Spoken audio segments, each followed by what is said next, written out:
We are reviewing Review of the American Society of Clinical Oncology Annual Meeting 2026, published in European Medical Journal. Picking up where our ASCO 2026 highlights left off, this is part one of two short updates covering the trials we didn't get to yet. First, a 3-arm liver cancer trial, a landmark shift in breast cancer surgery, and a new option before prostate surgery. 3 trials, 1 quick pass through each. Subscribe for part 2 and every update after that. TACE alone is the global standard for embolization-eligible unresectable liver cancer. EMERALD-3 tested adding STRIDE, a priming dose of tremelimumab plus regular durvalumab with or without lenvatinib, across roughly 760 patients in 3 arms. The question, could layering immunotherapy onto a decades-old procedure actually delay progression, not just add toxicity?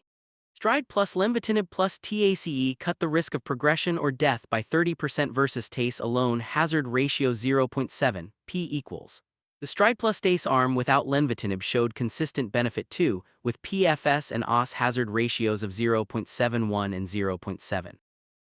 But toxicity scaled with how much was combined grade 3 or 4 adverse events hit 62.7% with the triplet versus 18.6% with TACE alone. Follow-up is still immature, so how durable this holds up is still an open question. This program summarizes attributed medical reporting for educational and informational purposes. It does not provide medical advice. Completion axillary lymph node dissection has long been standard after finding positive sentinel nodes, but it causes real morbidity, pain, reduced mobility, lymphedema. SENOMAC randomized 2,766 patients with 1 or 2 sentinel node macrometastases to either complete the dissection or stop there. At 60 months of follow-up, 5-year overall survival was 93.4%, with dissection versus 94.4%, without it non-inferiority met, no survival cost. Patients who skipped it also had significantly better arm function at both 3 and 5 years.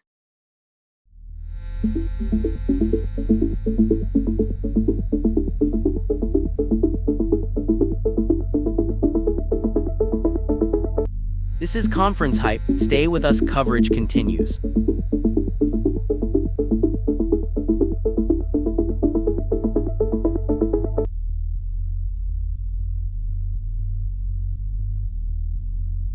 Around half of patients with high-risk prostate cancer relapse even after a curative intent prostatectomy.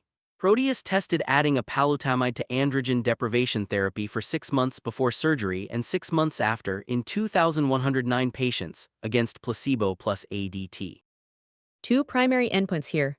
How many patients had a pathologic complete response or minimal residual disease at surgery, and metastasis-free survival. Patients on a palutamide were far more likely to have a pathologic complete response or minimal residual disease at surgery, 8.9% versus just 1%, more than a tenfold increase in the odds.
That's Part 1: Immunotherapy added to liver cancer's standard treatment, a standard surgical step safely removed in breast cancer, and a new perioperative option in high-risk prostate cancer.